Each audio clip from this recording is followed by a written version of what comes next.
कुर्मी आंदोलन का पूरा सच। क्या कुर्मी को एसटी का दर्जा मिलना चाहिए? कुर्मी आंदोलन कब से शुरू हुआ, कहां पर शुरू हुआ, इसमें कौन कौन लोग शामिल हैं और कुर्मी समुदाय का प्रमुख मांग क्या है? इस वीडियो में आपको जानने को मिलेगा कि कुर्मी समुदाय जो लगातार एसटी दर्जे की मांग कर रहा है, उसके पक्ष में क्या तर्क है, उसके विपक्ष में क्या तर्क। आज की राजनीति को देखते हुए क्या कुर्मी को एसटी का दर्जा मिल सकता है, और अगर कुर्मी को एसटी का दर्जा मिलता है तो इसका राजनीतिक प्रभाव क्या होगा, इस पर भी चर्चा करेंगे कि क्या कोई राजनीतिक पार्टी सच में कुर्मी को एसटी का दर्जा देना चाहती है या बस राजनीतिक लाभ लेने के लिए उनका उपयोग करती है। सभी विषयों पर बात करते हैं। हो सकता है कि पूरा वीडियो देखने के बाद आपको कुछ बात अच्छी लगे, कुछ बात बुरी लगे। जो कुछ भी आपकी राय हो कमेंट करके जरूर बताइए, लेकिन बस ध्यान रखें कि कोई भी बात रखें तो थोड़ा तर्क के साथ रखें। तो चलिए शुरुआत करते हैं। मेरा नाम है अभिषेक और आप देख रहे हैं भारत जंक्शन। सबसे पहले बात करते हैं कि कुर्मी है कौन। कुर्मी एक कृषक समुदाय है। इनका ज्यादातर संबंध कृषि कार्यों से है। वैसे इनकी सांस्कृतिक विरासत काफी मजबूत है।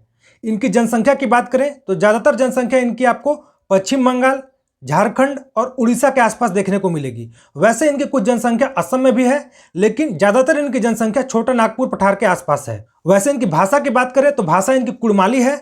वहीं स्वतंत्रता से पहले ब्रिटिश शासन के दौरान 1913 के गजट में मुंडा, उरांव, भूमिज, खड़िया, संथाल और अन्य जनजातियों के साथ इनका नाम एसटी सूची में भी शामिल था। लेकिन भारत की आज़ादी के बाद 1950 में जब भारत का संविधान लागू हुआ, उसके बाद इनको एसटी सूची से बाहर कर दिया गया और उसी समय से लगातार कुर्मी समुदाय मांग कर रहा है कि उनको फिर से एसटी सूची में शामिल किया जाए, और उसके बाद लगातार इसको लेकर आंदोलन चल रहा है। 1980 से लेकर 1990 के बीच में आंदोलन तेज हुआ और उसके बाद से लेकर अभी तक लगातार आंदोलन चल रहा है। आगे बढ़ने से पहले एक विवाद के बारे में चर्चा कर लेते हैं। कुर्मी वर्सेस कुर्मी।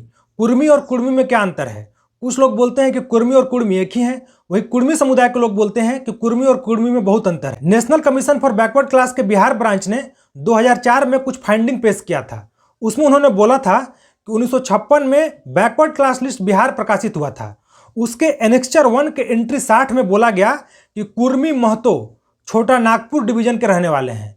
वहीं एनेक्चर 2 के एंट्री 15A में बोला गया कि कुर्मी आउटसाइड छोटा नागपुर के रहने वाले हैं। यानी उसमें ये बोला गया कि जो कुर्मी महतो हैं वो छोटा नागपुर डिवीजन के रहने वाले हैं, और जो सिर्फ कुर्मी हैं वो छोटा नागपुर से बाहर के रहने वाले हैं। तो इससे आप कह सकते हैं कि कुर्मी और कुर्मी में अंतर है। लिंग्विस्टिक सर्वे ऑफ इंडिया के वॉल्यूम 5 के दूसरे खंड में जॉर्ज गियर्सन ने लिखा है कि छोटा नागपुर के कुर्मी द्रविडियन मूल के जनजाति हैं, इनको बिहार के कुर्मी से अलग रखना चाहिए। जॉर्ज गियर्सन ने यह भी बोला कि जो बिहार के कुर्मी हैं वो स्मूथ आर का यूज करते हैं, वहीं छोटा नागपुर के जो कुर्मी हैं वो हार्ड आर का यूज करते हैं। इससे आप ये भी कह सकते हैं कि जो बिहार के कुर्मी हैं और जो छोटा नागपुर के कुर्मी हैं उनमें समानता नहीं है, वो दोनों अलग हैं। अब बात करते हैं कि कुर्मी समुदाय की प्रमुख मांग क्या है।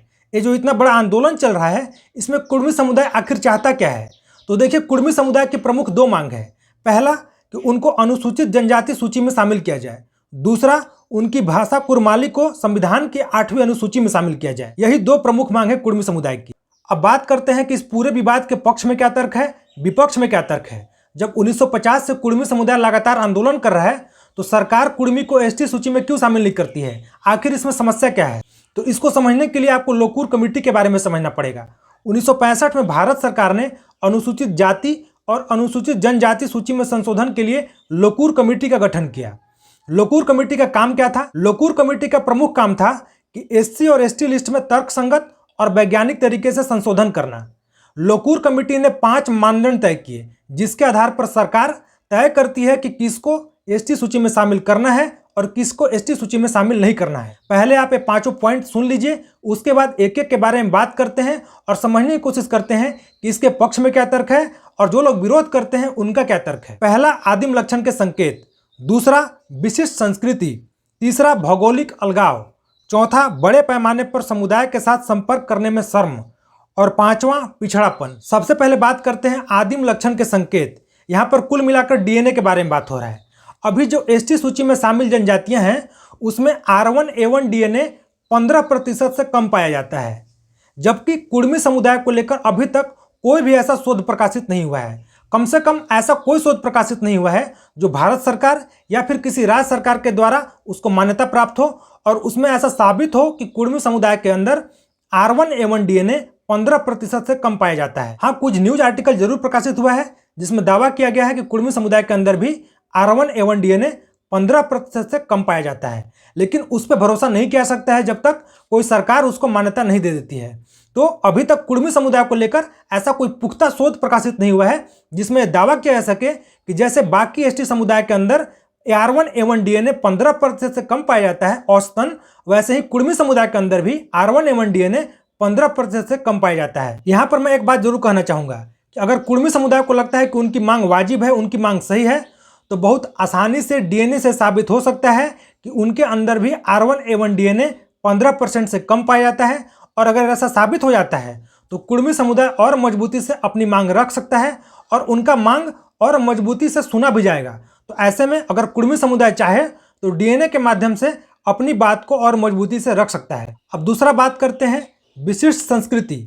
विशिष्ट संस्कृति मतलब होता है कोई ऐसा त्यौहार जो वही जनजाति मनाता हो, सिर्फ और सिर्फ वही जनजाति मनाता हो। यानी कोई ऐसा त्यौहार होना चाहिए जो सिर्फ कुर्मी समुदाय के लोग मनाते हों। या फिर भाषा, जैसे भाषा को लेकर कहा जाता है कि कुड़माली भाषा इंडो आर्यन भाषा है, यानी इसको सदानिक भाषा भी बोलते हैं। जो लोग विपक्ष में तर्क देते हैं वे लोग बोलते हैं कि कुड़माली भाषा बाकी आदिवासी भाषा ऐसा नहीं है, कुड़माली भाषा सदानिक भाषा है, और जो सदानिक भाषा खोटा है, पंचपरगनिया है, नागपुरी है, उसी से मिलता जुलता है कुड़माली। तो ऐसे में जो लोग विपक्ष में तर्क देते हैं वे लोग बोलते हैं कि कुड़माली भाषा सदानिक भाषा जैसा है, इसमें आदिवासी भाषा जैसा कुछ भी नहीं है। संस्कृति के अंदर एक तर्क और दिया जाता है शादी को लेकर। शादी को लेकर बोला जाता है कि जो जनजातीय शादी होती है वो बिल्कुल अलग होती है और अलग अलग जनजाति में अलग अलग तरीके से शादी होती है, एक ही जनजाति में अलग अलग तरीके से शादी होती है, ऐसा भी देखा जाता है।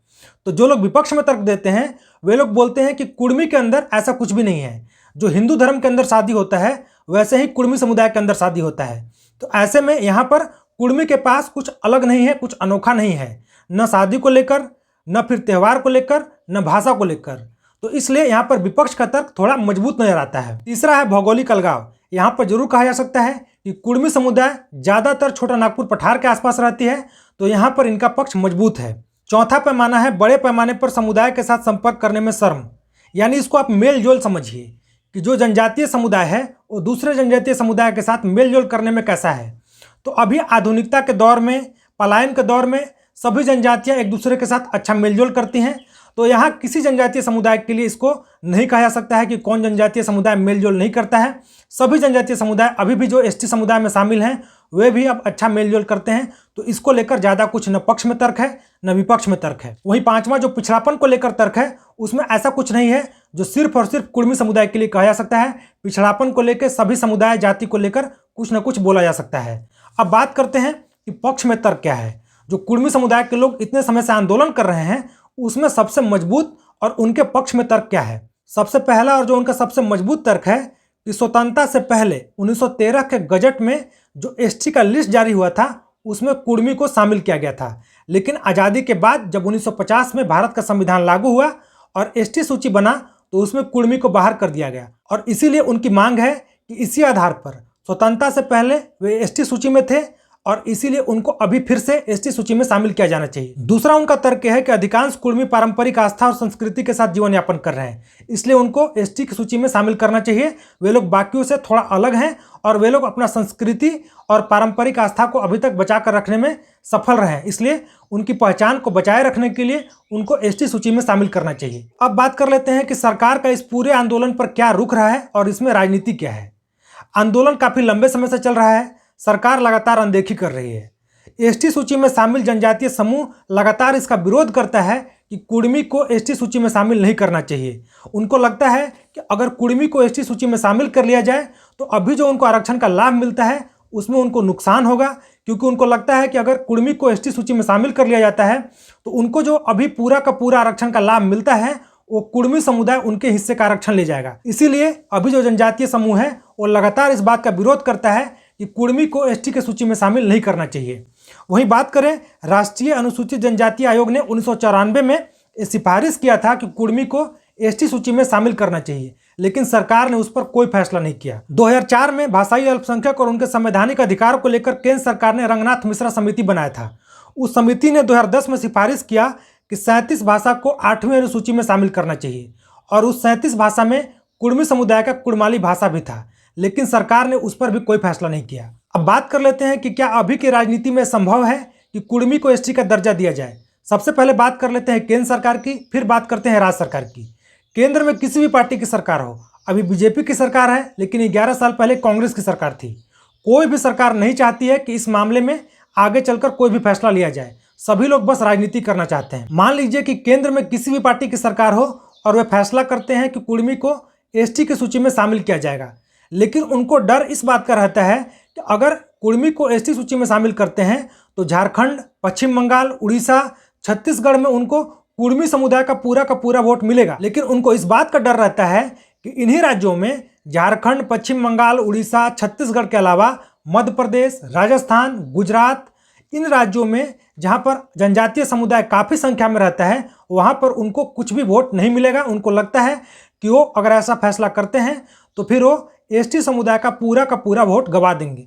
इसीलिए कोई सरकार केंद्र में हो इस पर फैसला नहीं कर पाती है। उनको इस बात का डर रहता है कि अगर वो फैसला करते हैं तो फिर अभी जो जनजातीय समुदाय है उनके विरोध में खड़ा हो जाएगा और फिर उनको कभी वोट नहीं करेगा। वहीं अगर राज्य की बात की जाए तो झारखंड का उदाहरण ले लेते हैं। अभी झारखंड में हेमंत सोरेन की सरकार है और हेमंत सोरेन को आदिवासी समुदाय का एक मुश्त वोट मिलता है। मान लीजिए हेमंत सोरेन ने फैसला करते हैं कि विधानसभा से प्रस्ताव पारित करके केंद्र सरकार को भेजा जाएगा कि कुर्मी समुदाय को एसटी सूची में शामिल किया जाए। लेकिन हेमंत सोरेन को इस बात का भी डर रहता है कि अगर वो ऐसा करते हैं तो आगे चल के जब भी चुनाव होगा तो अभी जो एसटी सूची में शामिल जनजाति है उनको एक मुश्त जो वोट करता है उनको फिर वो वोट नहीं करेगा। इसीलिए कोई भी राज्य सरकार इस पर फैसला करने से बचती है। कोई भी सरकार हो, चाहे राज्य में सरकार हो या केंद्र में सरकार हो, सभी सरकारें पहले अपना हित देखती हैं, अपना नफा नुकसान देखती हैं, तब फैसला करती हैं। तो इसीलिए कोई भी सरकार इस फैसले को करने से बचना चाहती है क्योंकि उनको डर है कि आगे चल के उनको राजनीतिक नुकसान हो सकता है। तो यही बात है कि कोई भी सरकार इस पर फैसला लेने से बचना चाहती है क्योंकि उनको लगता है कि अगर वो फैसला करते हैं तो कुर्मी समुदाय तो उनको समर्थन करेगा, लेकिन बाकी लोग उनके विरोध में खड़ा हो जाएंगे। भारत जंक्शन की नई सीरीज 5K का पहला वीडियो था। कोशिश थी कि रिसर्च करके आसान तरीके से आसान भाषा में आप तक बात पहुंचाई जाए। अगर कुछ छूट गया हो तो उसके लिए माफ़ी चाहेंगे। आप लोग कमेंट करके बताइए, कोशिश करेंगे कि उसका जवाब जरूर दें। और साथ ही आप लोग अगर कुछ सुझाव देना चाहते हैं, कुछ सलाह देना चाहते हैं तो वो भी कमेंट करें। और अगर किसी नए टॉपिक पर वीडियो चाहते हैं तो कमेंट में जरूर बताइए। अगर आप किसी बात से या किसी पॉइंट से सहमत नहीं हैं तो तर्क के साथ अपनी बात कमेंट में जरूर रखें। अगर वीडियो अच्छा लगा तो वीडियो को लाइक और शेयर जरूर कीजिए। चैनल पर नए हैं तो इसी तरह के मजेदार वीडियो के लिए सब्सक्राइब जरूर करें। धन्यवाद।